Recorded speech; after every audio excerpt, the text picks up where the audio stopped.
La ética de la virtud, como bien su nombre lo explica, es que centraliza la virtud en la teoría misma. Es decir, no actuar por ciertas reglas que se deben seguir, más bien por las virtudes, ayudar a otro porque es bueno, justo o caritativo.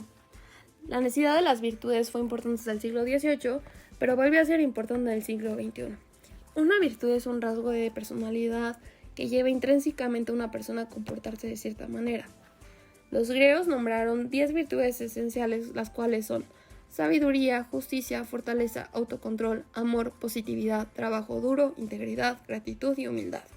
Y bueno, existen 3 enfoques importantes de la ética de la virtud, aunque todos ellos comparten el argumento de poner las virtudes en primer lugar. El primer enfoque es el eudaimonismo, que explica que el objetivo de la existencia humana es alcanzar la felicidad, bienestar, y que todo esto se puede a través de esas virtudes, o como los griegos le dicen, phronesis. La felicidad es algo subjetivo, pero lo que es objetivo y universal es que las virtudes son las herramientas por las que se puede alcanzar la felicidad. Las intenciones no son suficientes, por lo que actuar éticamente es necesario para ser ético. El segundo enfoque es la ética del cuidado, que se desarrolla a partir de una teoría feminista de Annette Bayer. Explica que los hombres desarrollan en ideales mucho más abstractos, objetivos y menos emocionales, mientras que las mujeres piensan de forma menos lineal, son mucho más empáticas y se preocupan más.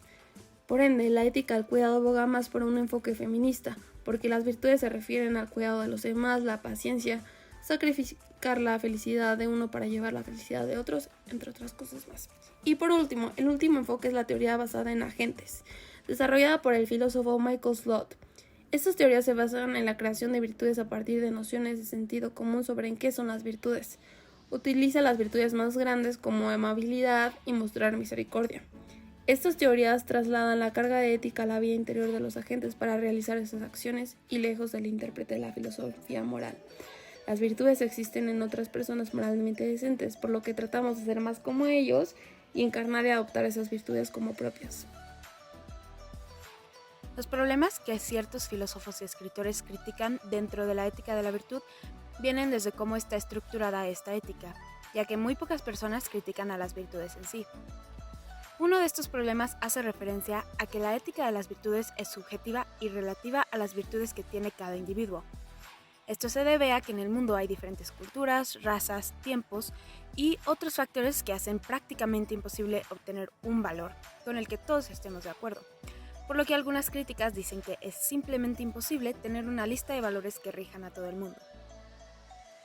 Otra crítica que se hace a esta ética es la falta de acción en esta, pues la ética asume que las personas que son virtuosas simplemente actuarán virtuosamente, sin embargo, no nos dice cómo sería actuar de esta manera. Por otro lado, la ética de la virtud se enfoca en las virtudes de un individuo, pero pretende que las acciones de una persona no tienen impacto alguno en los demás. Es decir, esta ética trata acerca de las fortalezas individuales. Sin embargo, las acciones que el individuo haga para obtener estas fortalezas afectan a la sociedad de su alrededor. Sin embargo, esta ética no toma esto en consideración, lo que lo hace ser un método egocéntrico para vivir la vida. Por último, otra problemática de la ética en cuestión es que no hay una sola virtud para resolver un problema, ni nos dice si debería de haber una jerarquía entre las distintas virtudes, por lo que hay una gran probabilidad de que 2 o más virtudes choquen entre sí cuando se quiera resolver alguna situación. Estos son algunos de los puntos criticables hacia la ética de las virtudes, los cuales deben tenerse presentes al querer aplicar esta ética de forma práctica a tu vida. De acuerdo con la teoría del mandato divino, las personas deberían hacer lo que Dios dice que es correcto y dejar de hacer lo que Dios dice que está mal. Muchas teorías éticas toman en cuenta diferentes factores para determinar si un acto es moral o no, pero en esta teoría ningún factor es tan importante como la palabra de Dios, ya que un acto es considerado como moral o inmoral basándose únicamente en el juicio de Dios. Por ejemplo, si Dios dice que robar está mal, entonces robar está mal y punto. La teoría no considera debates éticos, ni siquiera en los que la moralidad esté en juego. De acuerdo con Dios, todos los robos son incorrectos, así que robar seguiría estando mal sin importar el contexto, incluso si se robara para poder alimentar a un niño que está muriendo de hambre. El dilema de Utifrón demuestra los defectos de la teoría del mandato divino.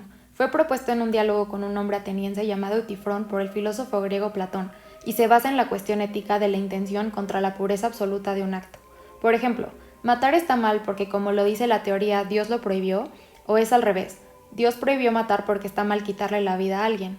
En este dilema, Platón argumenta lo anterior diciendo que un Dios justo y moral prohibiría un acto incorrecto porque naturalmente está mal. Si ciertos actos son morales o inmorales independientemente de si Dios los considera sí o no, entonces Dios no es necesario.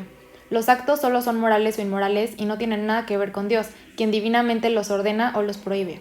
La teoría del mandato divino no hace lo que la filosofía moral se propone hacer, determinar qué morales son objetivamente verdaderas, sino que socava la motivación ética al decir que las acciones no requieren ninguna justificación más allá de Dios lo dijo. Extrañamente, esta teoría es un tipo de relativismo moral. Esto es porque vincula la moralidad con la figura divina de una religión en particular y al mismo tiempo hace subjetivas las decisiones éticas. Como en el relativismo moral, lo que es aceptado en una cultura puede estar mal visto en otra. Esto se cumple en esta teoría, pues lo que está bien y lo que está mal depende de Dios, una fuerza completamente externa en el mundo. Si Dios dijera que un hecho conocido es falso, como que 2 más 2 es 4, bajo los principios del mandato divino la declaración sería verdadera, a pesar de que es empíricamente falsa. En esta filosofía moral no hay estándar o juicio de algo más que el mandato de Dios. Ahora hablemos de la ética y la ley natural. Ojo, no hay que confundirse. Cuando hablamos de la ley natural, no nos referimos a que se tenga que hacer lo que es, entre comillas, natural. Lo que realmente significa es que la manera en la que actuamos es porque así es la manera de actuar. Dicho de otra manera, quizás un poco más cínica, es como atribuir el mal comportamiento de los niños diciendo que así son los niños. Al frente de esta teoría tenemos a Tomás de Aquino, quien declaraba que nosotros somos como somos y la manera en la que nos comportamos es porque Dios nos hizo de esta forma. En su texto, Suma Teológica, Tomás dice que hay 4 leyes naturales que gobiernan el universo y todo lo que hay en él. Primero, la ley eterna, lo que mantiene al universo funcionando de manera óptima. Esta ley existió, existe y existirá por siempre en la mente de Dios. 2. La ley natural, la contribución y participación del ser racional, es decir, el hombre, en la ley eterna. Después tenemos la ley humana, que es la esencia de la humanidad. Por último, la ley divina, que es cómo se aplica la ley eterna y la voluntad de Dios, la cual se encuentra en el Antiguo y Nuevo Testamento. Esta última, la ley divina, ofrece un plan específico de acción.